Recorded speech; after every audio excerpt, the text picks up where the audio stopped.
Welcome to English to Citizenship. We're happy to help you on your journey. We look forward to helping you achieve your citizenship goals.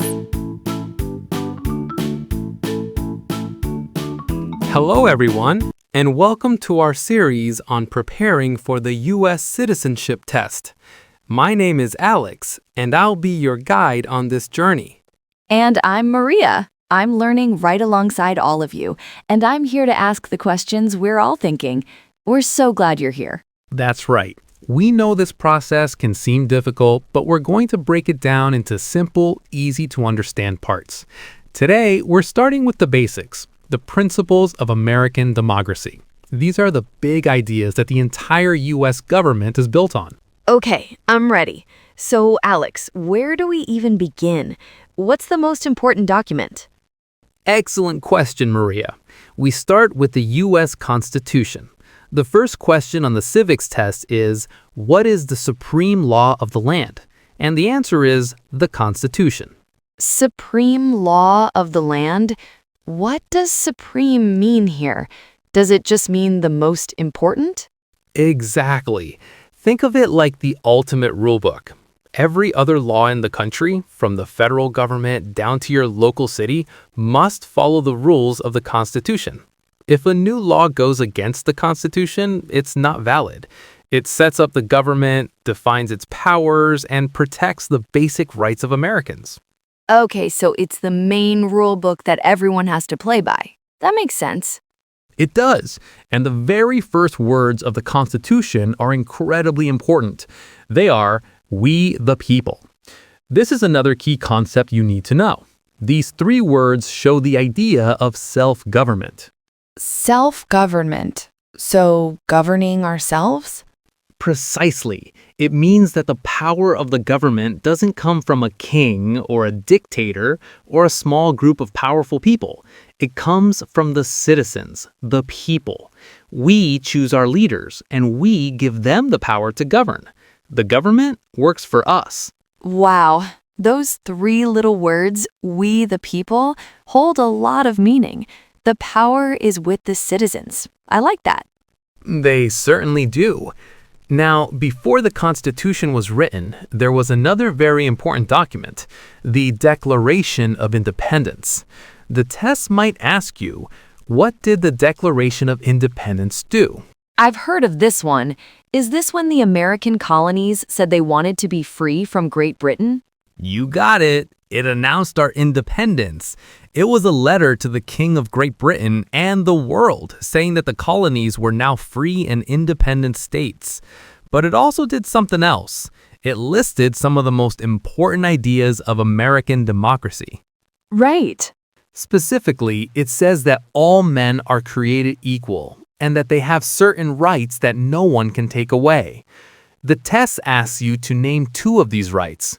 The most famous are life, liberty, and the pursuit of happiness. Life, liberty, and the pursuit of happiness. Liberty means freedom, right? And pursuit of happiness means we have the right to live our lives in a way that makes us happy? That's a beautiful way to put it, Maria. It's the freedom to choose your own path, as long as you don't harm others. These ideas were revolutionary at the time, and they are still at the heart of what America stands for. So we have the Constitution, our rulebook, but what if the rulebook needs to be changed or updated? That's where amendments come in. An amendment is a change or an addition to the Constitution. Oh, okay. So it's not stuck in the past. We can add things as the country grows and changes. How many amendments are there? As of today, there are 27 amendments, but the first 10 are very special. Together, they are called the Bill of Rights. This is a crucial part of the test. The Bill of Rights. That sounds important. What does it do? It protects our most basic individual freedoms, things the government is not allowed to take away from you. Think of it as a list of do-nots for the government.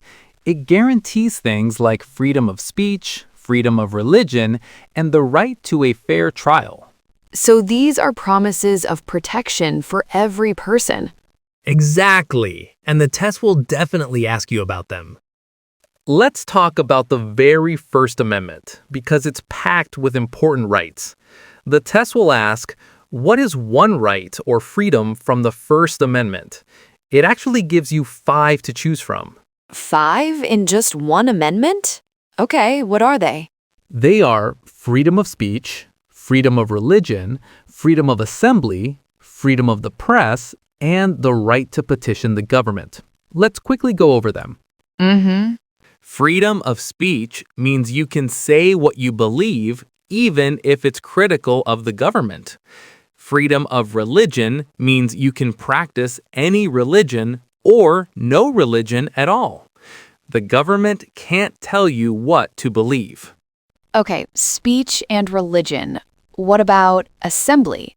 Freedom of assembly is the right to gather in groups peacefully for protests, parades, meetings, anything like that. Freedom of the press means that newspapers, TV, and online journalists can report the news without government censorship. And petitioning the government means you have the right to ask the government to change its policies. That's a lot of freedom in one package. So for the test, I just need to remember one of those, like freedom of speech? That's perfect. Just remember one and you'll be set for that question. Okay, our last big idea for today is the rule of law. This is a very important principle of American democracy. The citizenship test asks, what is the rule of law? The rule of law. It sounds like it means the law is the ruler. That's a great way to think about it. It means that everyone must follow the law. No one is above the law. Not the citizens, not the police, not the members of Congress. Wait, not even the president? Not even the president. Everyone must obey the law. This ensures that the government is one of laws, not of people. It prevents leaders from becoming too powerful and acting like kings. The law applies equally to everyone. That's a powerful idea. It feels fair. Everyone has to follow the same rules, from the most powerful leader to a regular citizen. It is. It's fundamental to a stable and just society. Speaking of preventing leaders from becoming too powerful, that brings us to another key principle, the separation of powers. This is how the Constitution protects us from any one person or group having too much control. All right, that was a lot of information, but we covered some of the most important principles of American government. Let's do a quick recap. Okay, a quick review sounds great. First, the Constitution is the supreme law of the land, the ultimate rulebook. Second, the idea of self-government comes from the first 3 words, we the people. Right. Then we talked about the Declaration of Independence, which announced our freedom and gave us the rights to life and liberty. Perfect. Then we have amendments, which are changes to the Constitution. The first 10 are called the Bill of Rights, and they protect our freedoms, like freedom of speech from the First Amendment. And finally, the rule of law. Everyone, including the leaders, must follow the law. No one is above it. You've got it, Maria. And to everyone watching, you've got this too. Take your time, rewatch the video if you need to, and let these ideas sink in. They are the foundation for everything else we will learn. Thanks, Alex. This was really helpful. I feel much more confident already. That's our goal. Thank you all for joining us today.